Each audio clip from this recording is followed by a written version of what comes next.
Hey everybody, welcome back to the Monday Q&A show, the show that answers your questions, helps you in a pinch, and it's been gone for a while. I know a lot of you were worried. I've been doing a lot. In fact, if you look behind me, things have changed. Kind of a new studio, new location. I made a move.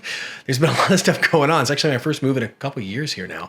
So big difference, big news. This is just kind of temporary. I think things are going to flesh out. We're going to see some things change here. This is just the first setup of what's going on here. I've got some ideas. So anyway, yeah, welcome to the new Airsoftology studios for now. And that's why I've been away for a bit. And I appreciate everybody being so patient during this time while I get things moved, set up, changed, relit, and all the everything set into motion to get this all going. But this is your show real quick. If you guys and gals first time here or like a million times here. It's how it works. It's simple. You put your questions in the comment section below and vote up your favorites. Make sure to thumb those up. I will scroll through those every single week and answer them on next week's show. We are back on the weekly schedule, so don't worry about that. It's all in the past.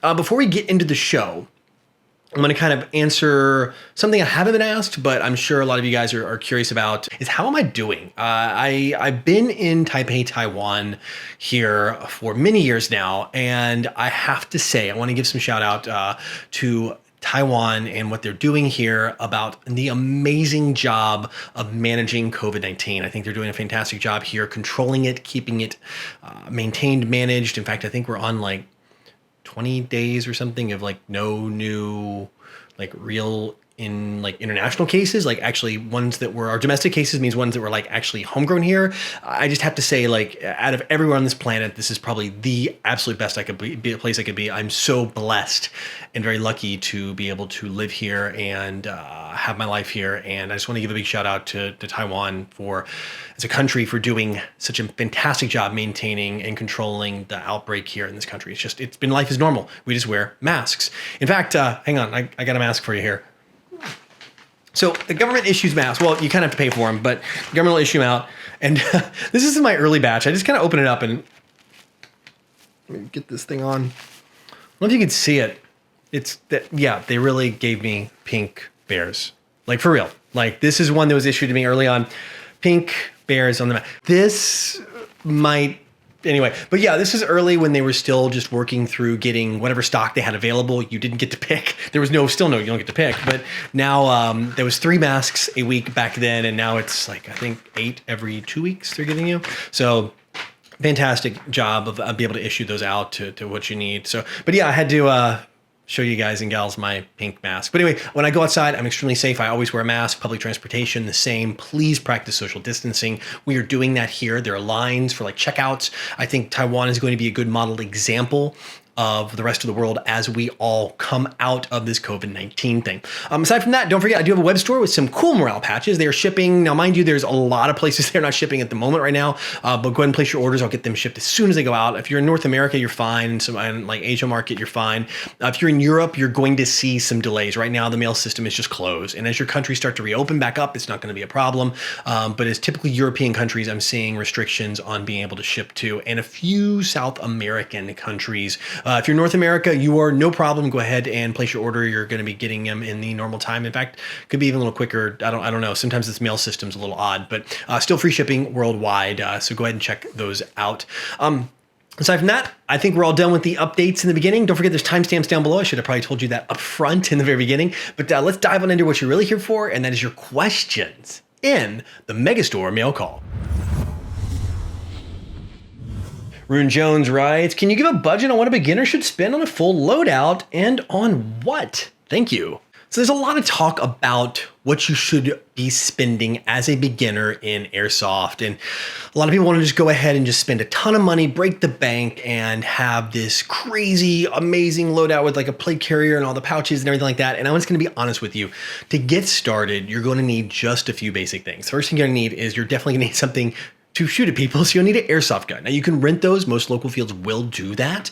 You'll be able to rent, not purchase. And then also, if you want to pick one up, don't have to go crazy big at first. Just get something to get you started. It's going to take you a little while to find out what you think is cool, what you like, what you enjoy using. And I would probably recommend, I know it's like, oh great, Jonathan, you're saying this, but it's an M4. I would say definitely, if it's your first time out, M4 is probably going to be your better bet just because most people are using it. Most people will be able to help you with it. And most people have magazines and things you could borrow, including your friends if you don't have enough of those. I would say definitely want to get a few magazines. You're going to need to get some BBs. And I would 100% say purchase more than one battery and definitely get a good charger. If you're going to make an investment upfront, I would really say your money should go into a charger and good batteries. A quality charger is going to do it. A smart charger, one that you're not going to have to sit and watch and keep an eye on. When it gets full, it will just switch off. And when it needs to get fully charged, it'll send a lot of electricity into it and charge quicker and slow down toward the end. If you have a lithium ion battery, you have to get a smart charger. I mean, that's just part of how it works. Balanced smart charger is the name of the game. So that's my recommendation for the bare minimum. You will need something to hold your magazines. That can be something as simple as like a sling bag, a fanny pack. I mean, anything can really work. Your pockets. I mean, your pockets of your jeans, a hoodie, the pouch in the front, anything along those lines. Or if you want to go some kind of cheap chest rig, I would say start with the chest rig, especially with the different climates. If you're going to be playing in hot and cold, indoor, out, chest rig is a good way to start. So it's lightweight and you will not sweat to death wearing a plate carrier, which is, I only really wear plate carriers like when I go to big ops and I need to have like a big hydration pouch in the back and all that good stuff. I normally don't mess with plate carriers otherwise. So yeah, that's kind of my advice on that for you. Last but not least, you're going to need good eye protection, face and eye protection. If it's your first time, you're new to this, I would highly recommend getting something full face, all enclosed. Get like a goggle system, something that's like maybe paintball or airsoft, but a paintball style mask. Those are always really good. You can get some good affordable ones and you can go crazy on them. I think one of your better investments, aside from that smart charger out of the gate, is going to be a very good face and eye protection system. Not getting shot in the face, or you're going to get shot in the face because that's where you're normally peaking, is having that so it doesn't hurt or leave marks is going to make your airsoft experience so much better. Absolutely. You can always wrap something around your neck, maybe some gloves if you want them. But aside from like gear and stuff like that, you don't need to have camouflage and whatever. Comfortable shoes, good support around ankles, things like that. If you're playing indoor, tennis shoes, like athletic shoes are quite good. Cross trainers, things like that. You know, any kind of shoe like that that's going to be designed for it. A little bit better tread is good because there's BBs on the floor. Like really low tread shoes don't really do as well because you can hit a bunch of BBs and slip and fall. Something with more aggressive tread does work better. So yeah, that's just kind of my advice of just a quick rundown of what you might need to get started in airsoft. But you can really do it bare minimum. I mean, you can rent a goggle system. You can rent goggles and masks at the field too until you get started. But as for making those purchases, those are the ones I would do first. Timothy Chapman writes, hey, can anybody tell me if you need to close the mock bolt when testing the trajectory of the shot, or can it be kept open for tuning the hop-up? So what we're talking about here is on an M4 and some other guns, they have a dust cover on the side, and that dust cover is designed to be closed on a real firearm to keep, well, obviously the name say, dust out of the bolt itself. On a gas blowback rifle, it will serve that same purpose. On an AAG, less so, because the guts are actually inside of a gearbox shell and there's gears and junk inside. So it's like a couple different layers of inside. However, it will help. It will help anything like splashed mud, things like that on the outside, not getting in there and eventually incorporating itself. I mean, gearboxes are far from waterproof inside. So yes, there is that to it. But as for having to leave it closed, heck no. You know, you can leave the thing wide open. Like, so if you're going to pull it back, lock the bolt back, adjust your hop up, you can leave it in that position where you can even access your hop up. I actually do that a lot, especially if I'm playing really big ops and I'm playing with people I don't know and I need to borrow a magazine. A lot of times I'll get tossed a magazine because we have ammo restrictions, right? You cannot reload your gun, let's say in the field. So like, hey, I'm out, throw me a mag. And they grab a mag, or maybe I've got some extra mags on my back and they'll grab one of those. And the weight of the BB is different. Let's say I'm running something heavier like a .32. And then somebody tosses me a mag and they're running a 0.28 gram BB or a 0.25 gram BB.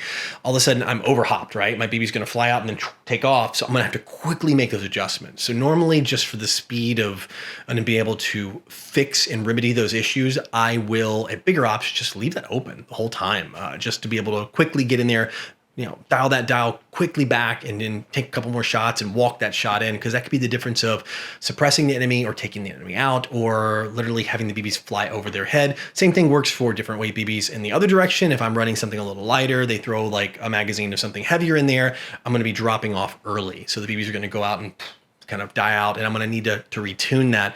So yes, I do leave it open. There's no harm to it really at all. If you're going to be in wet or muddy or very sandy environments, you probably maybe want to close it, something to think about. But if you're playing like CQB, indoors, things like that, there's really no good reason I can think of. I'm sure some of you guys and gals might have one but for me, I really can't think of a great reason that you really need to keep it closed. Amber's Hangout writes, question, what would you recommend I do as someone who enjoys snipers and airsoft?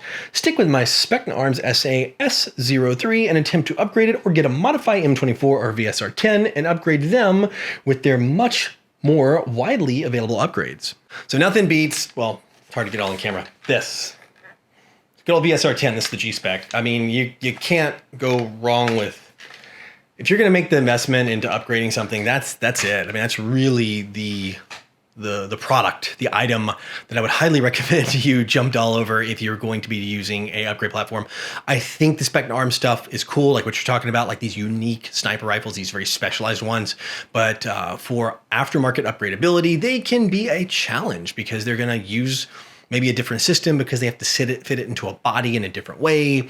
Depending on the vendor they're using, they're not using kind of the standard VSR 10 upgrade parts, which these things are readily available from so many companies. I mean, everybody from Novrich has like upgrade kits to this thing to, I mean, there's just so many. I mean, I definitely say like Lilacs, their sniper rifle parts are off the chart. There's so many good ones. There's PDI, there's Modify, everything like that. Or like a Modify M24 that's based on an open platform like this, like the VSR 10 platform or something like that. And you can pick up either the manufacturer's parts or any aftermarket part, and you just know they're going to fit in there. I mean, even something like a JG Bar 10 for like $100 US, typically $120 US to get into one of those is much more upgradable than a specialized one. So I think, I know it looks cool, but if you're serious about being a sniper and you're serious about sniping in airsoft, it's just really hard to not go with the standards because of just this huge catalog of upgrade parts and aftermarket parts and tuning parts.